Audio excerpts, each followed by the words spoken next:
ውድ የቻናል ተከታታዮች በቅድሚያ ዴቭ በህይወት በመገኘቱ የተደሰታችሁ ዴቭ መሞት የለበትም ብለን ነበር ሁላችንም። ስለዚህ በህይወት በመገኘቱ የተደሰታችሁ ቻናሉን መጀመሪያ ላይክ እና ሰብስክራይብ በማድረግ ይጀምሩት። እንግዲህ ዴቭ በምታዩት ሁኔታ በታገተበት ቦታ ህይወቱ አልፏል ብሎ ጫኔ ደንግጦ ቢናገርም እሱ በምግብ ተጎድቶ ደክሞት እንጂ ሞቶ አልነበረም።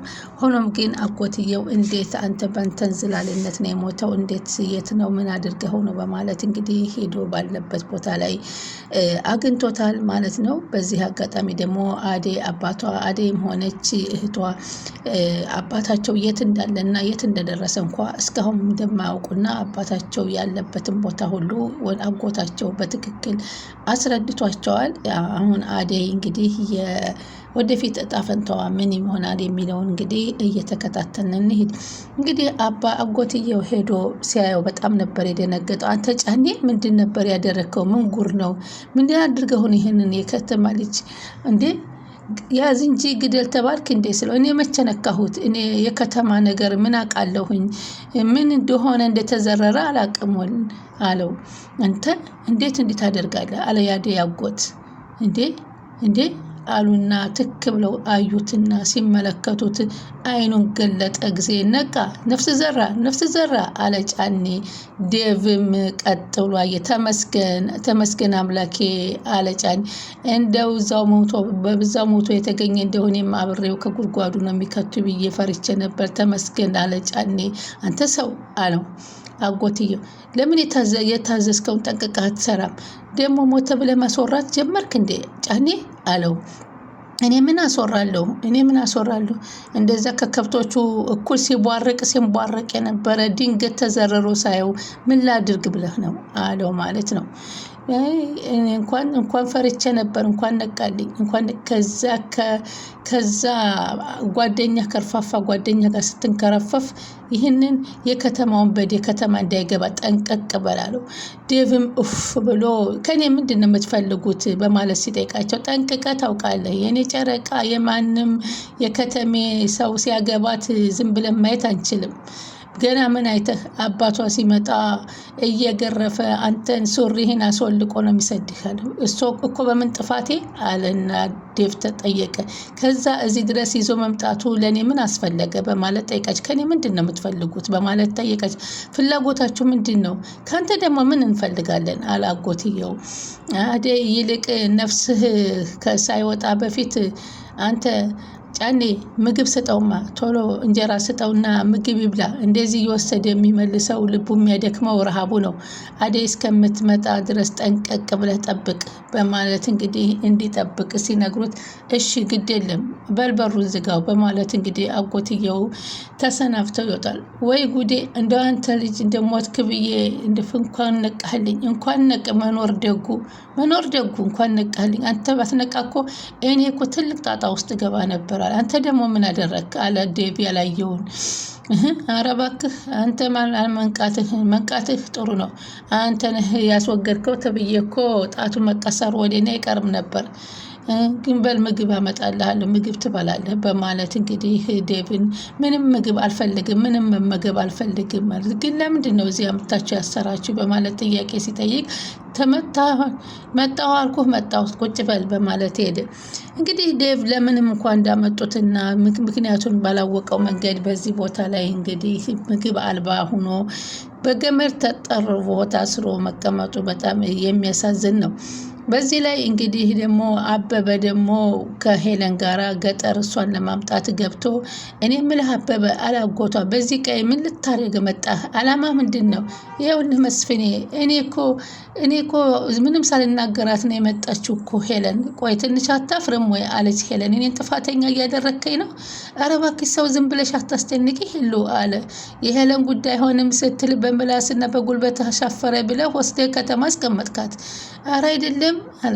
ዝም በል አለ አበበ። ትሰማኛለህ? በወግ ማድረግ ታገባለህ ብዬ ሳስብ አንተ ጭራሽ ወስደህ በከተማ ልቧን እንደዚህ አድርገህ መለስካት። ሄሎ ምን ብለሽ ነግረሽው ነው እንዴ? ለምን ራስህ አይደለም ለመሄድ ወደ ውጭ ሀገር ቀን ቆርጠህ ነበረው ለምን ወደ ገጠር ገባህ አለችው። ሄለን አንቺ ግቢ እኔ ያናግረዋለሁ በማለት አቶ መስፍንም ከአበበ ጋር ወሬያቸውን ቀጠሉ። ይኸውልህ መስፍን ሄሎ ምን እንዳለች አላውቅም፣ ምን እንዳወራች። እኔ ግን ሄሉን በጣም ነው የምወዳትና በሷ ላይ ምንም ሌላ ማሰብ አልችልም። በልበል እስካሁን ያደረክልኝ ውለታ ይዞኝ ነው። ከዚህ ላደረክልኝ ነገር ፈጣሪ ይፍጠርህ፣ ብድሩን ይክፈልህ። ከዚህ በኋላ ያለ ፍላጎቷ ለምታደርገው ነገር ኃላፊነቱን አልወስድም። አረ መስፍን ምን ብላ ብታወራህ ነው? እሷ እንዳሰበችው እኮ አይደለም። ምን ብዬ ባስረዳህ ነው የምገባህ? በልበልበል ቆሜ መስማቴ ምን የሁኝ ነው? ቀልማዳ ታገባታለህ ብዬ ሳስብ ድጋሚ በሰው ሀገር ጥላሃት ትከረው የእኔ መስፍን ልጅ በቀላሉ ታታልል ነው በማለት እኔ እኮ መስፍን ነኝ ያሳደግኳት። እኔ እኮ ስታታልላት መመልከት እንዳማረብህ ተመልሰው ወደ ከተማ ሂድ አሉት። ኧረ እኔ ሰው ማታለል አላውቅም፣ ሂሉዬ ነው በጣም አወዳታለሁ፣ አገባታለሁ፣ እንዴት ልሷን ትቼ እሄዳለሁ በማለት ቢጠይቃል። ሰላም ወደ ቻናሌ ጌታዎች ሰላማችሁ በያላችሁበት ይብዛ። ተወዳጁና ተናፋቂው አደይን እንግዲህ ቀጣይ ፓርቲ ይዘንላችሁ መጥተናል። እንግዲህ አደይን እዚህ ከተማ ውስጥ እሷን ለማስገባት ሲሉ ነው ዴቭን አስረውት የነበረው። ምክንያቱም አባትየው ለተወሰኑ ጊዜ በቀያቸው ሁሉ ጠፍተዋል ማለት ነው። ምክንያቱም በልጅነታቸው እንግዲህ ልጅሽን ለአንተ አንተ ለኔ የሚባል ባህል ስለነበረ ለአባጌታ ልጅ አደይን እንደሚድሩ አባትየው ቃል ገብተው ስለነበሩ ያንን ቃል ለማክበር ከዚህ በፊት ወደ ገጠር ቢያመጧትም ከገጠር እንግዲህ አምልጣ ወደ ከተማ መልሳ እንደገባችባት ባለፈው ፓርት አይተናል።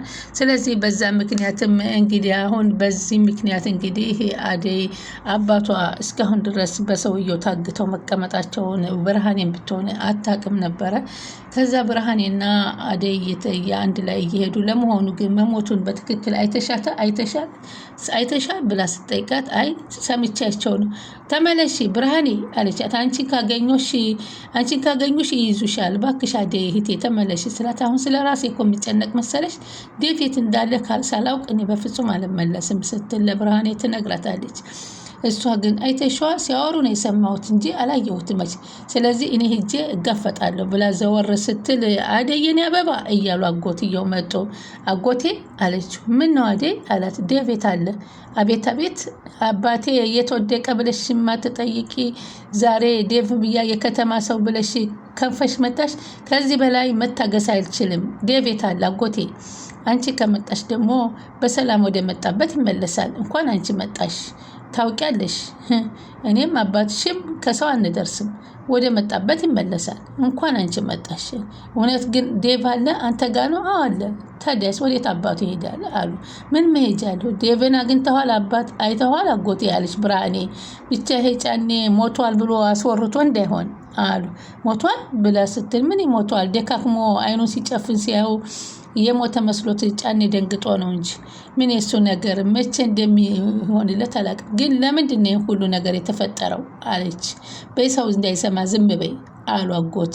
በእኔ እንግባና ሁሉን ነገር እነግርሻለሁ። ቆይ ምንድን ነው የምትነግረኝ አጎቴ አለች።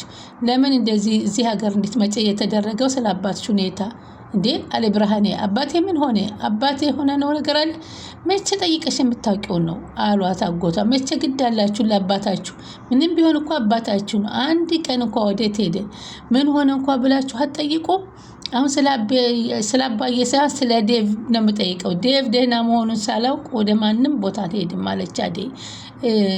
እባክሽ አለች እህቷ ማለት ነው ብርሃኔ። አንቺ ከሄድሽ ጀምሮ አባዬ ወደ ቀዬው ተመልሶ አያውቅም። አጎቴ አባዬ ግን በሰላም ነው የጠፋው አለች። ዛሬ ነው የምትመልሺው? ዛሬ ነው የምትፈልጉት እናንተን ብሎ ልጅ አባታችሁ ታግቷል። ይህን ታውቃላችሁ? ይህ ሁሉ ነገር አልቆ ከአንድ አይሉ ሁለቴ ሙሽራ ልንወስድ መንገድ ከጀመርን በኋላ ልጄህን አሸሸህ፣ በእኛ ላይ ተጫወትክብን ብለው እኮ አባትሽን ይዘውታል። መቼ አለ አባዬ በእኔ ምክንያት ተይዘዋል አለች አደይ። ለምንድን ነው ታዲያ ደጋግመን ይሄ ልጅ አይሆንሽም የምንልሽ? አንቺም አባትሽ የመረቀው ልጅ ይሻልሻል።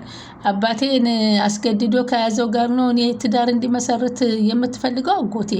ቆይ እንዴት ነው የምታስቡት? ይህን ደግሞ በፍጹም መቼም አላደርገውም አለቻቸው። እንዴት አሁን ለጮኛ የሆነ ጊዜ እየሮጥሽ መጣች፣ ለምንድነው ለአባትሽ ስትይ የማታደርጊው አሉ አጎትም።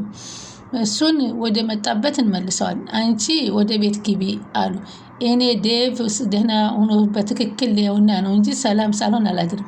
መጀመሪያ ዴቭ ትክክለኛ ደህና መሆኑን ማየት አለብን ብለው እንግዲህ ሲሉ ምንድነው አንተ አለልኝና አሁን ሮጥ ሮጥ ብለናና እነዚህ ውሰዳቸው ያንን ጎረምሳ አገናኛቸውና አደይን ወደ ቦታው አስገብተህ ጠብቀኝ። ብርሃኔ ደግሞ አንቺ ወደ እናትሽ ሂጂ አላት። እንዴ ለምን አለች። እህትሽ ጉዳዩን ሳትጨርስ አትመለስም። አንቺ ቀጥይ ወደ ቤት ሲላት ሂጂ ወደ ብርሃን ወደ ቤት እማዬ እንዳትጨነቅ አለ አደይ። ቆይ ግን እኮ እህቴ አጎቴ እኮ እንደማትመለሽ እየነገረኝ ነው አለቻት። እሱን ፈጣሪ ነው የሚያውቀው።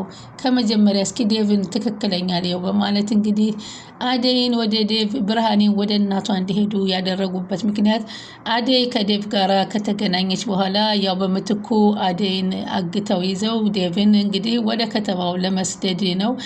አባታቸውንም ከእስር ቤት ለማስወጣት የተደረገ እቅድ እንደሆነ ነው ያየ ነው። ይህም ሁሉ እንግዲህ አባቷ በሷ ምክንያት ከቀየው ስንት ወራት እንደጠፋ ምንም የማያውቁት ነገር አልነበረም። እንግዲህ አደይ አሁን ማንኛውም ውሳኔ ትወስናለች። አሁን ግዴታዋ ምንም አማራጭ ስለሌላት ያው ታግታ እንደ በፊቱ ተቀምጣ በግዴታ ወደዛው ሰውዬ ለመዳር ትሄዳለች። አባቷን እንግዲህ ታስፈታለች እንጂ ወደ ከተማ የምትወጣበት እስከዛሬው አምልጣ የምትመጣበት እድል ታገኝ ይሆን ወይንስ እንዴት ይሆን የሚለው በጣም አሳሳቢ ነው። እንግዲህ የአደይ መከራና ጭንቀት ምንም አልለቀቃትም ማለት ነው። በጣም ያሳዝናል። ይህ እንግዲህ የድሮ ባህልን በመከተል የሚያደርጉት አባቶቻችን የሚያደርጉት ናቸው። ስለዚህ አሁን ዴቭ እንግዲህ ደግሞ ከዚህ በኋላ ዕጣ ፈንታው ምን ይሆናል የሚለውን እንግዲህ በትክክል አደይ ደግሞ ወደ ሰውየው ወደሚያገባት ሰውዬ ተሰጥታ አባቷ ካልተፈታ ራሱ ዴቭን ሊፈታው እንደማይችል አጎትየውም ቃል ገብቶላታል ለዴቭ ማለት ነው። በዚህ መካከል እንግዲህ በአንድ ሙቀጫ ተልባ አብረው ቀጥል ሆኗልና ሁላቸውም በችግሩ መካከል ላይ እየተፈጠረ አብረው እየተወቀጡ ይገኛሉ። በጣም ያሳዝናል። ቀጣዩን እስከምንገናኝ ቻናሉን ሰብስክራይብ፣ ላይክ፣ ሼር እያደረጋችሁ ይጠብቁን።